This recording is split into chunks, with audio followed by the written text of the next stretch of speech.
Faktor alam serta faktor cuaca memang seringkali penentu dalam perilaku kehidupan sehari-hari suatu masyarakat yang tinggal di dalamnya. Ketika musim kemarau tiba dan bergulir lebih lama dari biasanya, di mana menjadikan lahan pertanian tidaklah semuanya bisa ditanami tanaman pangan seperti padi. Perjalananku di wilayah Lombok Utara kali ini akan ikut mengolah salah satu umbi liar yang dimanfaatkan masyarakat sebagai salah satu upaya serta bagian dari ketahanan pangan, yaitu memanen sudak. Astaga. Aduh. Pelan-pelan. Hati-hati, ini banyak durinya. Indonesia memang memiliki beragam jenis umbi liar yang dapat diolah untuk dimanfaatkan sebagai panganan. Sudak sendiri merupakan salah satu di antaranya yang bisa dimanfaatkan. Sudak sebenarnya merupakan sebutan atau istilah lokal masyarakat Lombok untuk menyebut umbi dari suku gadung-gadungan. Di beberapa wilayah Indonesia, umbi dari tanaman yang tumbuh merambat dan memiliki batang berduri yang terdapat di sekitar umbinya ini juga biasa dikenal dengan nama gembili. Umbi dari tanaman ini memang seringkali dicari ketika musim kemarau panjang seperti ini untuk diolah dan dikonsumsi oleh masyarakat di sini sebagai salah satu alternatif pengganti nasi. Berdasarkan penelitian, gembili selain kaya akan kandungan karbohidrat juga mengandung sedikit protein, sehingga dapat dijadikan sebagai salah satu alternatif asupan kalori.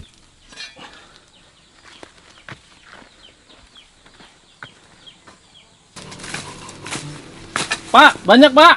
Wow, banyak nih Mas Dul. Ayo, kita masukin aja, terus kita bawa, terus kita cuci deh.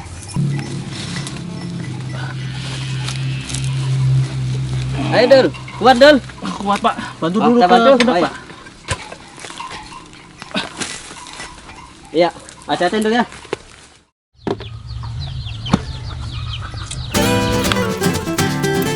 Gembili atau sudak dikenal memiliki beragam varietas berdasarkan bentuk serta ukuran umbinya.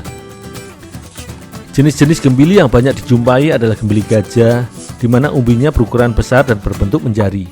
Gembili teropong dengan bentuknya yang khas, yaitu memanjang layaknya teropong. Gembili ketan karena teksturnya yang lebih bulat. Gembili wulung yang memiliki batang serta daun berwarna ungu.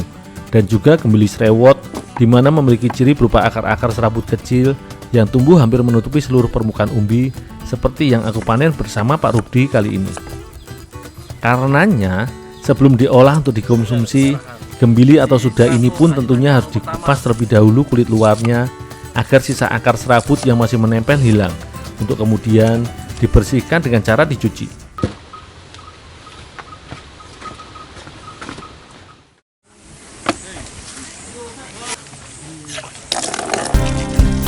Meski sebagai bagian umbi dari tanaman suku gadung-gadungan di mana memiliki banyak getah, namun sudak atau gembili ini tidaklah beracun layaknya gadung dan getahnya tidak menyebabkan gatal layaknya talas.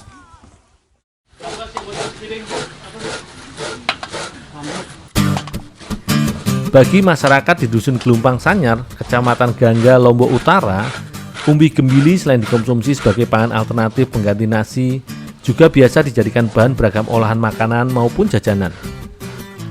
Kali ini, aku bersama ibu-ibu di sini akan mengolah umbi gembili ini menjadi bahan dasar jajanan tradisional khas Lombok, yaitu celilong.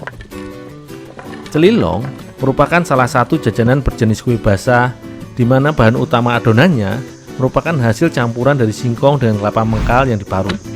Namun karena singkong digantikan dengan gembili atau sudak yang teksturnya lebih lunak dan berair, buah kelapa muda yang sudah mengandung protein dan bisa dijadikan santan ini tidaklah diparut, melainkan ditumbuk agar adonan yang dibuat nanti lebih padat. Bagi masyarakat Lombok, alam memang seringkali memberikan inspirasi dalam kehidupan sehari-hari. Salah satu keunikan kue celilong Ibu Sukamsih menggunakan kunyit dan juga buah naga sebagai pewarna adonannya. Sementara Ibu Nusni mengolah kelapa dan juga gula aren sebagai campuran adonan, Ibu Sukamsih membantunya menyiapkan pewarna alami agar kue celilong yang akan dibuat lebih menarik.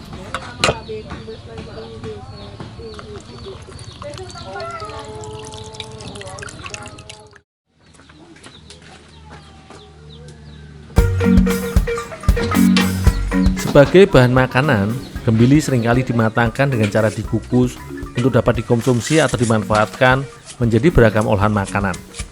Selain agar teksturnya lebih pulen atau empuk, karena proses pengukusan, umbi gembili di wilayah Lombok Utara ini mempunyai cukup banyak kandungan air.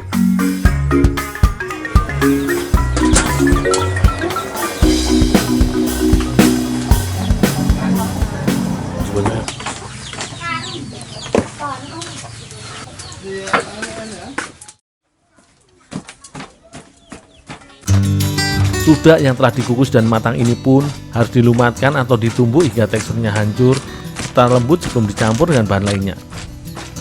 Sudak sengaja dipilih dijadikan pengganti singkong karena di dalam sudak juga terdapat kandungan zat tepung dan zat pati yang juga dimiliki oleh singkong.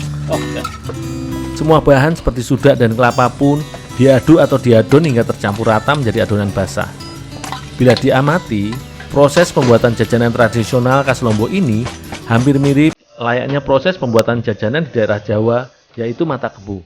Namun bedanya, kue celilong yang dibuat kali ini tidak diberi isian pisang, melainkan gula aren sebagai penambah cita rasa manis jajanan yang biasa disajikan ketika acara pesta adat di wilayah Lombok ini.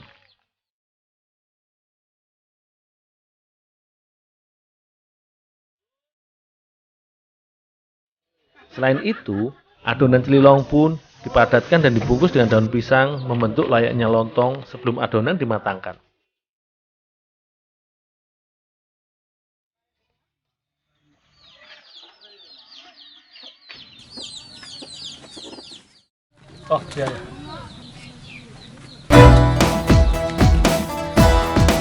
Kue celilong merupakan jajanan yang adonannya biasanya dimatangkan dengan cara dikukus hingga adonan memadat dan pulen. Namun kue celilong yang aku buat bersama ibu-ibu di sini kali ini tidaklah dikukus, melainkan dengan cara dibakar untuk mematangkan adonannya. Proses ini sengaja dilakukan karena karakter dari umbi yang sudah lebih berair dan lembek bila dibandingkan dengan adonan kue celilong yang terbuat dari singkong. Dengan dibakar seperti dalam proses pembuatan pepes ini, selain mematangkan adonan, juga membantu mengurangi kadar kandungan air yang terdapat pada adonan agar tidak terlalu lembek.